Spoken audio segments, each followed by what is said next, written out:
I wonder about the Roe versus Wade situation with the Supreme Court. A lot of us are stunned that the court was reviewing this decision and looking to overturn it. Women are stunned, men are stunned. A lot of us are stunned.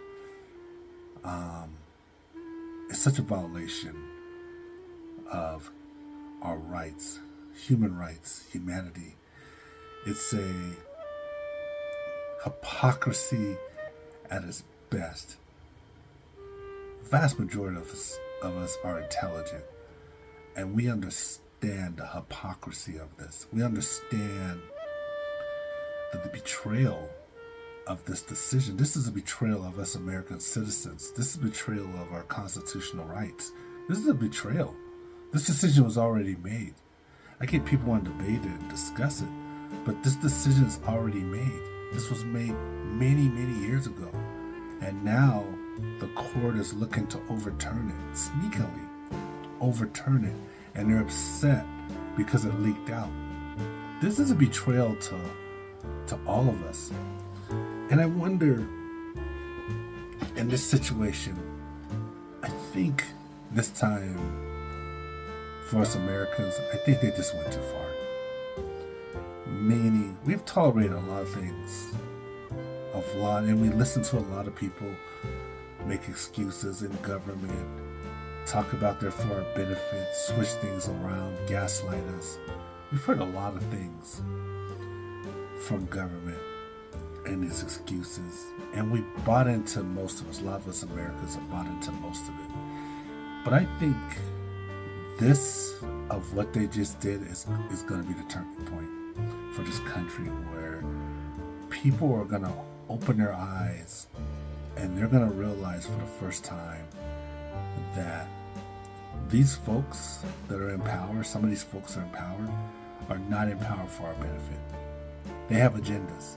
They don't care about the voice of the Americans, because the voice of the Americans is, we are for Roe versus Wade. We're for it. We're for women's choice. We don't have to agree with it, but we're for it.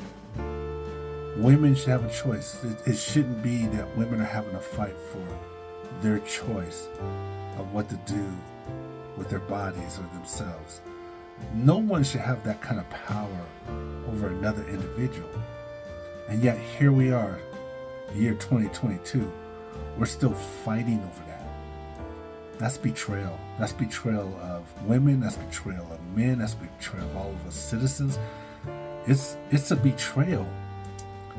And I don't think this type of betrayal at this type of level is going to go over at all. My hope is that us Americans will wisen up and start to look at that party, that Republican Party, and say to ourselves, they're not in our best interest. They say things that bring hate and bring us together through hate, but that hate is not in our best interest. I don't understand, and I've read some things and people say, and I thought it was quite interesting, why they would be interested or have such a stand against this decision with the Roe versus Wade. Why would they even make such a stand when there's so many things out there that need our attention? Healthcare. We all need healthcare. That needs our attention. Nobody wants to support it. People are dying every day of this lack of healthcare. People don't want to support that. People need education. We should have free education in this country so that we can be more competitive against, not in our own country, but against other countries. They don't want to support that. There's racism, discrimination, biases, unequal pay, all these situations where people are suffering, live people are suffering, and we're struggling for those things. We're struggling for those things.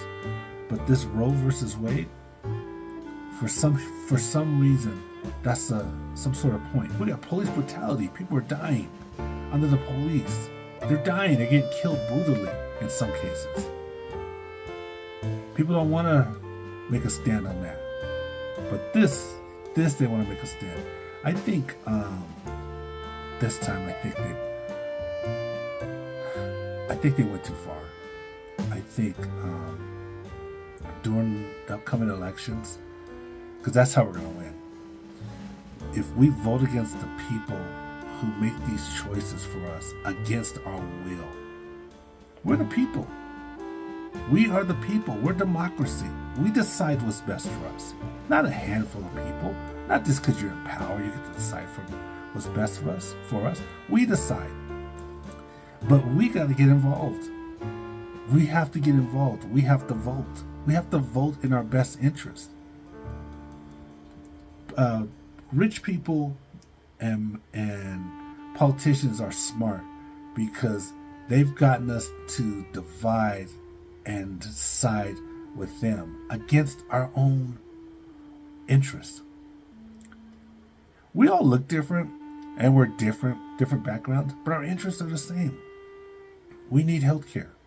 We need higher wages, all of us. We need education. We need these things. We need to be safe when policing. These are the things that we need. We need equity. Everybody should be treated equally. But they don't. But we need it. Women make their own choices about their body. We should not be telling women what to do. We all need that kind of protection. We need those things.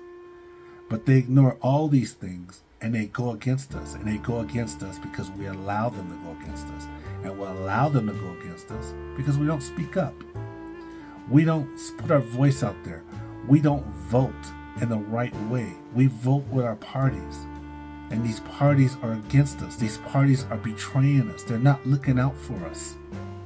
We have to vote in our interest. We have to collectively, through all our differences, different backgrounds, different races, different, whatever your profession is, different income levels, it don't matter.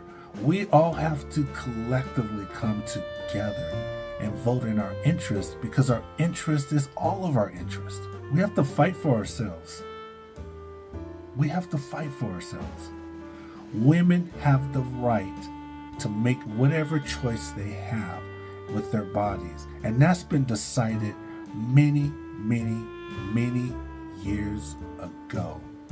And so to talk about undoing it, that is a betrayal. That's betrayal at its best. And I think this is probably going to be the turning point as far as all of us coming together in our best interest and voting these people out. That's all I got.